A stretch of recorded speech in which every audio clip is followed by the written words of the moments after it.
Hi friends, मैं रेनू अपने YouTube channel Hindi दर्शन में आपका स्वागत करती हूँ। जैसे कि दोस्तों इसके पहले की वीडियो में हम पढ़ चुके हैं कि हिंदी साहित्य इतिहास लेखन की परंपरा की शुरुआत कब होती है, किसने प्रथम प्रयास किया और कौन कौन से उसमें विद्वान थे, उनके जो ग्रंथ थे उनको हम ट्रिक के माध्यम से याद कर चुके हैं। अगर आपको देखना है तो आप मेरी प्रोफाइल पर क्लिक करेंगे, वहाँ पे सारी वीडियो आपको मिल जाएंगी। जैसे कि दोस्तों देखते हैं कि आदिकाल है, और आदिकाल को जानने से पहले ये जान लेते हैं कि हिंदी साहित्य का जो काल है कितने भागों में बांटा गया है। तो हिंदी साहित्य का जो काल है वो 4 भागों में बांटा गया है। पहला आता है आदिकाल, भक्तिकाल, रीतिकाल, आधुनिक काल। तो यहाँ तक तो चीज़ें याद रहती हैं आधुनिक काल, लेकिन जो अभी नए हैं, जो नई शुरुआत किए हैं अभी, तो उनको भारतीय युग के बाद जो काल आते हैं उसमें कन्फ्यूजिंग होता है। कभी कभी एग्जाम में इसका सीक्वेंस मतलब कालक्रम पूछ लिया जाता है इधर उधर करके। तो भारतीय युग के बाद आधुनिक युग के बाद भारतीय युग, फिर द्विवेदी युग, इसके बाद छायावाद युग, फिर आता है हमारा प्रगतिवाद, फिर प्रयोगवाद। इसके बाद बहुत सारे काल आते हैं जो अल्पकाल के लिए रहते हैं, थोड़े थोड़े समय के लिए रहते हैं। तो हम देखते हैं आदिकाल। जो पहला काल है वो क्या है? आदिकाल।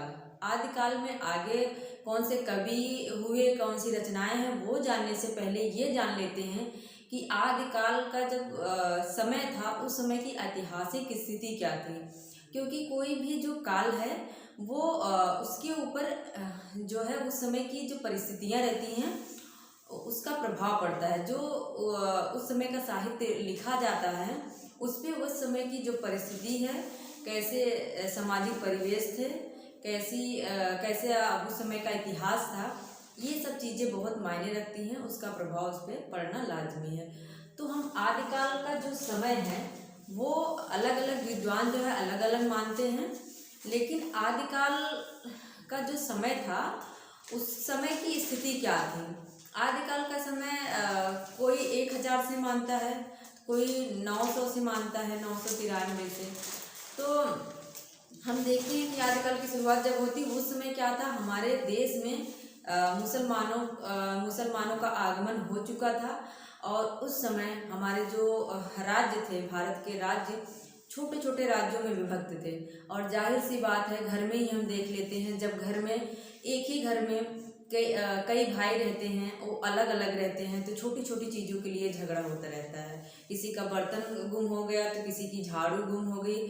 तो ऐसे ही सेम हमारे भारत की स्थिति थी कि जब भारत में मुसलमानों का आगमन हुआ था उस समय भारत छोटे छोटे राज्यों में विभक्त था, और वो आपस में क्या करते थे, लड़ा भिड़ा करते थे। वो आपस में लड़ा भिड़ा करते थे, वो तो लड़ते थे, लेकिन उस समय की जो सामान्य जनता थी जिनको लड़ाई से कोई वास्ता नहीं रहता था, वो क्या करते, वो बीच में पिसते थे। फिर उनको क्या था, या तो फिर वो राजा का गुणगान करने लगे, या फिर अपना ध्यान किसी और चीज़ की तरफ लगाने लगे। तो यहाँ पे क्या होता है, वो राजा का गुणगान करने लगते हैं। जो भी राजे रहते हैं उनके राजकवि बन जाते हैं, और वहीं से उनको धन भी प्राप्त होता है, उनका गुणगान भी करते हैं, वाह वाही भी करते हैं। तो हम देखते हैं कि आदिकाल अगर है तो उसकी विशेषता क्या है, उसकी विशेषता और प्रवृत्तियाँ, ये दोनों एक ही शब्द है, एक ही अर्थ हैं, निकलते हैं इन दोनों शब्द के। प्रवृत्तियाँ पूछे या विशेषताएं, दोनों एक ही है। तो आदिकाल की विशेषता क्या रही, तो उसमें विशेषता आश्रयदाताओं की प्रशंसा। हम देखते हैं आश्रयदाताओं की प्रशंसा। उस समय जैसा कि मैंने पहले ही बता दिया, विभिन्न राजा थे, छोटे छोटे राज्य विभक्त थे, राजा हुआ करते थे। तो जो कवि होते थे वो जो है अपने जो उसका आश्रयदाता होता था उसकी प्रशंसा किया करते थे, और प्रशंसा के बदले उन्हें धन भी मिलता था और गांव वगैरह भी मिलता था। तो वो प्रशंसा किया करते थे। और इसके बाद है वीर रस का वर्णन एवं श्रृंगार रस का वर्णन। मतलब वीर रस, अगर किसी आश्रयदाता की प्रशंसा करनी है, किसी युद्ध का वर्णन करना है, तो वहाँ पे वीर रस का तो होना अनिवार्य ही हो जाता है। तो वीर रस का वर्णन था, और कहीं कहीं श्रृंगार रस का भी वर्णन मिलता है। जैसे कि हम देखते हैं पृथ्वीराज रासों में, तो पृथ्वीराज रासों में वीर रस का वर्णन तो है ही, और संयोगिता और पृथ्वीराज जो हैं चौहान, उनका भी वहाँ श्रृंगारिक वर्णन है, तो वो श्रृंगार रस का वर्णन भी मिलता है। इसके बाद हम देखते हैं ऐतिहासिकता एवं कल्पना का मिश्रण। मतलब उस समय की जो रचनाएं थी आदिकाल की, उसमें ऐतिहासिकता भी थी और कल्पना का मिश्रण, मतलब सही भी था और जो यथार्थ होता है उस समय वो भी लिखा गया, लेकिन उसके साथ कल्पना का मिश्रण भी था। इसके बाद हमारा ये सब हो गया, विशेषताएं हो गई, प्रवृत्तियां। हम देखते हैं कि आदिकाल जो था बहुत ही उस समय असमंजस्य का समय था। कोई विद्वान एक मत पे सहमत नहीं थे, सबका अलग अलग मत था कि आदिकाल को क्या नाम दिया जाए। तो विभिन्न विद्वान अपना अपना मत देते हैं। यहाँ पे हम देखते हैं नामकरण है, नामकरण करता। नामकरण में कौन पहले है, हम नामकरण का पहले इधर से देखते हैं। नामकरण करता पहला कौन सा है, चारण काल।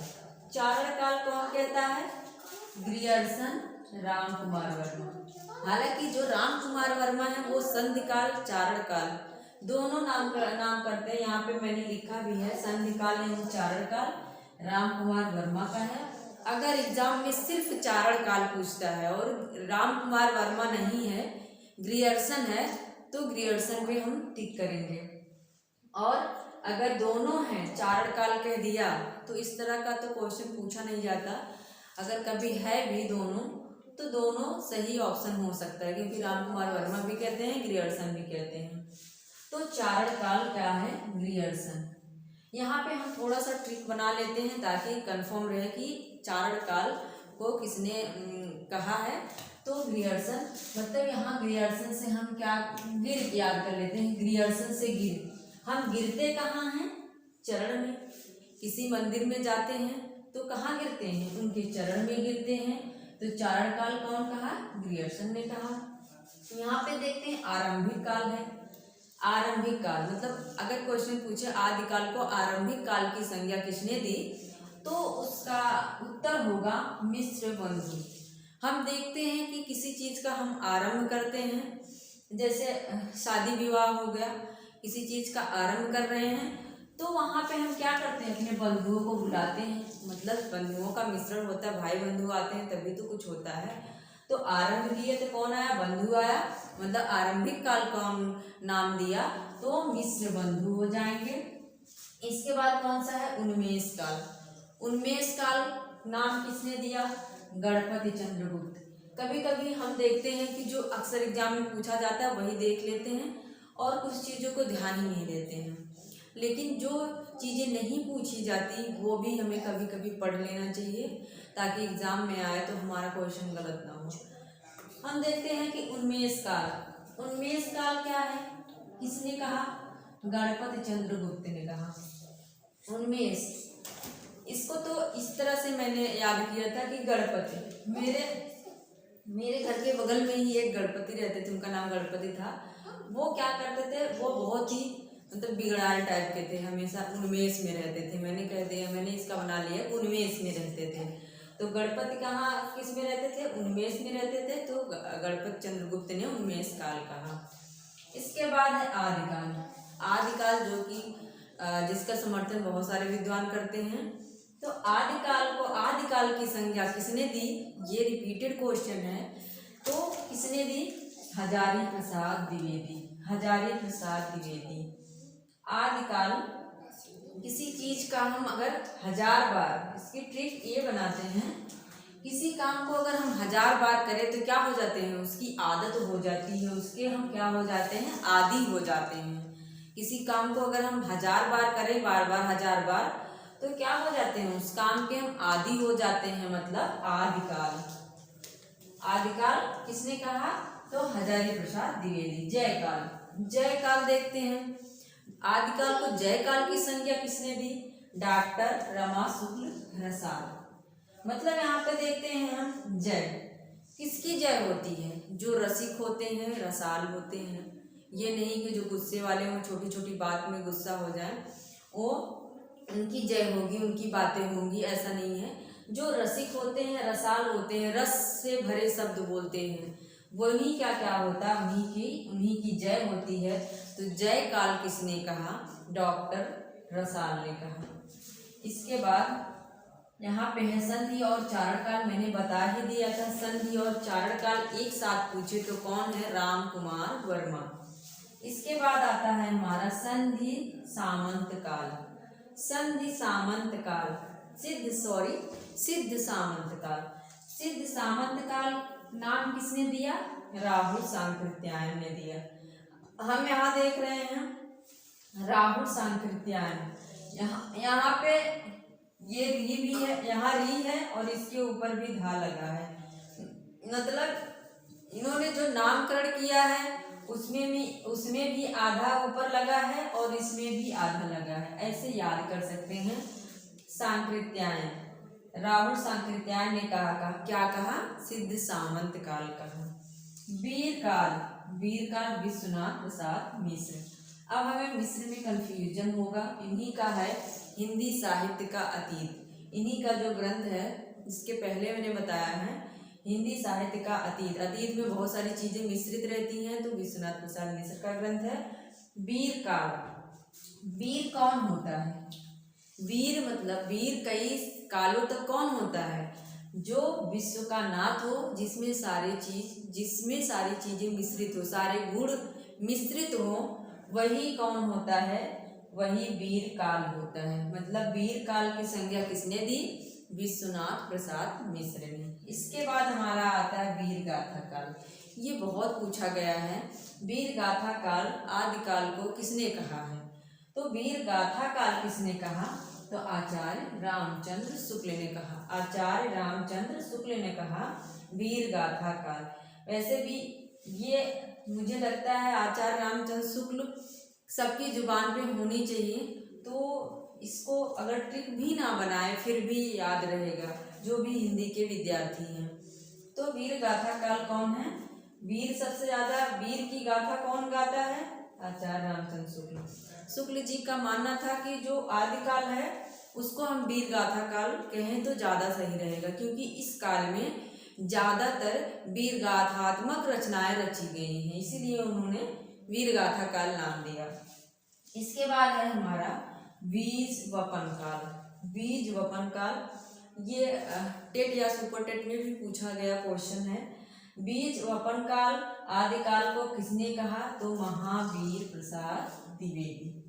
बीज वपन का मतलब क्या होता है? बोना। मतलब उस समय क्या हुआ था, जो आदि काल था उस समय शुरुआत का काल है, तो कोई फसल जब उगती है तो सबसे पहले बोया ही जाता है ना। तो हिंदी साहित्य का काल जो शुरू हो रहा है वो भी तो एक बोने के समान है ना।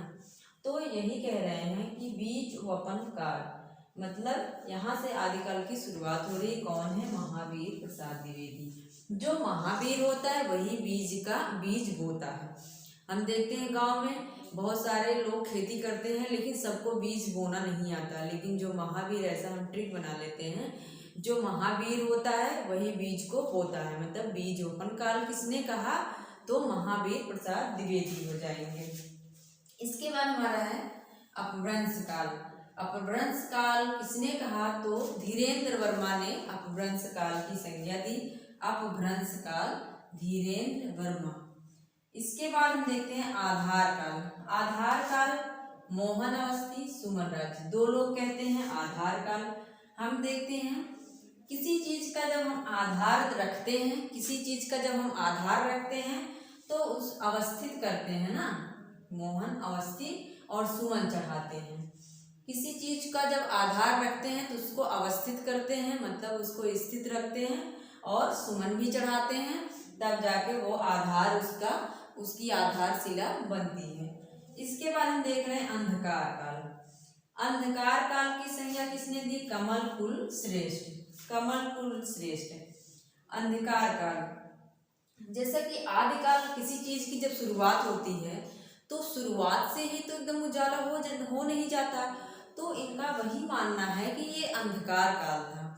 मतलब अंधेरे से फिर हम उजाले की तरफ जा ही रहे थे, अभी पूरा उजाला नहीं हुआ था, इसलिए अंधकार काल कमल कुल श्रेष्ठ। यहाँ की ट्रिक हमें बना लेते हैं कि अंधकार कौन करता है? कुल। अगर कुल में कोई अच्छा जन्म ले ले तो क्या हो जाता है, तो उजाला हो जाता है। लेकिन कुल में ही अगर कोई कहते हैं कि पूत कपूत तो का धन संचय, पूत सपूत तो का धन संचय। इसका मतलब यही है कि अगर पुत्र सुपुत्र है, मतलब पुत्र जो है सुयोग्य है, फिर भी धन एकत्रित करने की जरूरत नहीं है, क्योंकि वो अपने गुणों से धन को एकत्रित कर लेगा। लेकिन अगर पुत्र जो है कुपुत्र है, मतलब सपूत नहीं है, तो कितना भी धन संचय करें वो बाद में नष्ट ही कर देगा। इसलिए किसी भी भांति धन इकट्ठा करने की जरूरत नहीं है। तो वही है यहाँ पे, अगर कोई कुल में श्रेष्ठ व्यक्ति नहीं जन्म लेता है तो क्या हो जाता है, अंधकार हो जाता है। कुल में अगर श्रेष्ठ व्यक्ति नहीं जन्म लिया तो क्या हो जाता है, अंधकार हो जाता है। तो अंधकार काल नाम किसने दिया, कमल कुल श्रेष्ठ नाम, कमल कुल श्रेष्ठ ने दिया। ये हमारा लास्ट है, इसमें उद्भव काल की संज्ञा किसने दी, वासुदेव सिंह। वासुदेव सिंह जो हैं वो उद्भव काल की संज्ञा देते हैं आदिकाल को। ये वासुदेव, उद्भव किसका होता है, वासुदेव का होता है। वासुदेव के जो होते हैं उनके यहाँ उद्भव होता है। तो उद्भव काल की संज्ञा यहाँ भी देख रहे हैं दा आया है और उद्भव में भी दा आया है। तो वासुदेव सिंह ने उद्भव काल की संज्ञा दी, ऐसे आप कर सकते हैं। इसके बाद हम देखते हैं कि प्रथम कवि, मतलब आदिकाल की शुरुआत जब होती है तो कुछ विद्वान किसी को प्रथम कवि मानते हैं तो कुछ विद्वान किसी और को प्रथम कवि मानते हैं। तो इसमें हम देखते हैं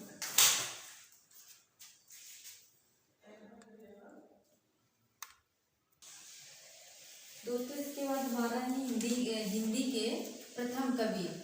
आदिकाल में हिंदी के प्रथम कवि कौन है, प्रथम कवि मानने वाले विद्वान सरहापा को सर्वसम्मत माना जाता है। अगर एग्जाम में पूछे कि हिंदी के प्रथम कवि कौन है, अगर किसी के अनुसार ना पूछे तो हम सरहापा को ही टिक करेंगे, ना कि किसी और को। तो यहाँ पे देख रहे हैं सरहापा को मानता कौन है प्रथम कवि। सरहापा को प्रथम कवि माना है राहुल सांकृत्यायन और डॉक्टर नगेंद्र। मतलब राहुल सांकृत्यायन ने और नगेंद्र ने, दोनों ने क्या किया है, सरहापा को प्रथम कवि माना है, सरहापा को प्रथम कवि माना है। इसके बाद हम देखते हैं शालिभद्र सूर्य गणपत चंद्रगुप्त। मतलब शालिभद्र सूर्य को गणपत चंद्रगुप्त ने हिंदी का प्रथम कवि माना है। और ये शालिभद्र सूर्य जो हैं ये एक जैन कवि हैं, उन्हीं को गणपत चंद्रगुप्त ने प्रथम कवि माना है। मैंने बताया था कि मेरे बताया कि गणपति जो पड़ोसी थे बहुत ही उन्मेष रहता था, गुस्से वाले, तो वहीं से लिंक करके इसको भी याद कर लेते हैं। क्या रहते थे वो, बहुत भद्र, मतलब भद्र व्यवहार करते थे। कौन, गणपति। तो गणपति चंद्रगुप्त शालिभद्र सूर्य को प्रथम कवि मानते हैं। अब देखते हैं पुष्य या पुंड। मतलब पुष्य या पुंड दोनों एक ही नाम है। और उसको प्रथम कवि किसने माना है, उनको शिव सिंह सेंगर ने इनको प्रथम कवि माना है। इसकी ट्रिक देखते हैं। सेंगर में हम देख लेते हैं सेम, जो सेम होती है गांव में, उसमें क्या होती है, पुष्प आते हैं ना, तो पुष्प आते हैं, वहीं से ट्रिक बनाते हैं। सेम में क्या होता है, पुष्प आते हैं। तो पुष्य या पुंड को कौन प्रथम कवि मानता है, शिव सिंह सेंगर मानते हैं। इसके बाद हमारा है अब्दुल रहमान को किसने प्रथम माना है, हजारी प्रसाद द्विवेदी अब्दुल रहमान को क्या करते हैं, प्रथम कवि मानते हैं। रहमान को हम क्या कर लेते हैं, मेहमान कर लेते हैं। मेहमान हमारे घर के कब तक 1000 बार आते हैं ना, मेहमान का आना जाना लगा रहता है। जब कोई आसपास में मेला वगैरह रहता है तो मेहमान आते जाते रहते हैं। तो रहमान मतलब मेहमान 1000 बार आते रहते हैं।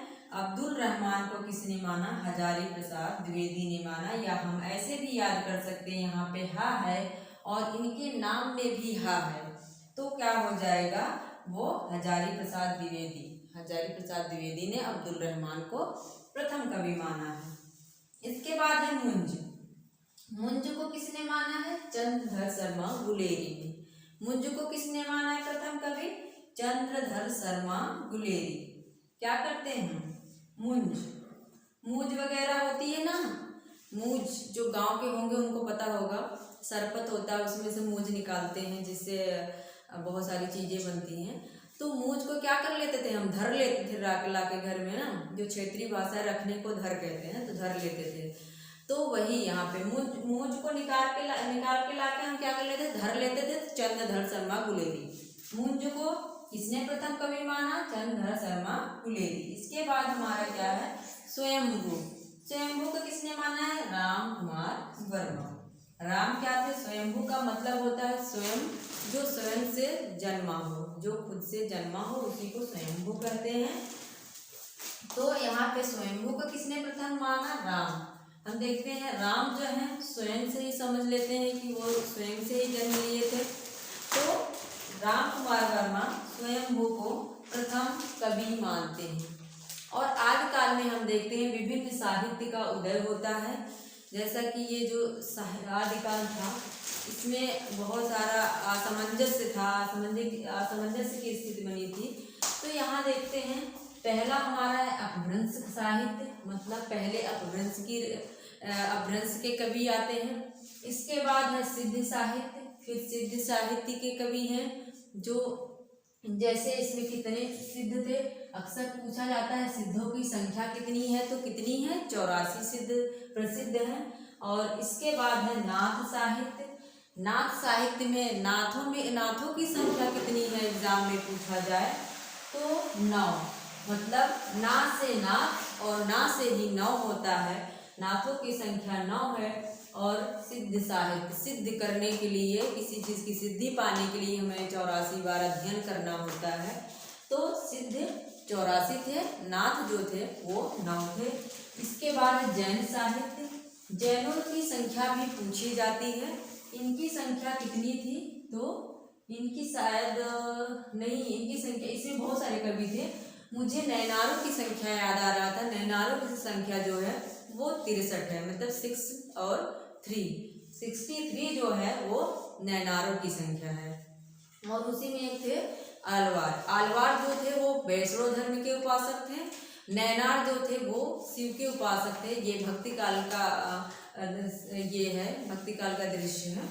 तो यहाँ पे क्या है? जैन साहित्य आता है। इसके बाद हम देखते हैं रासो साहित्य। रासो साहित्य में ही पृथ्वीराज रासो आते हैं, हमीर रासो, और इसके बाद जगनिक का जो है परमाल रासो, ये सारी रचनाएं रासो साहित्य में रची गई।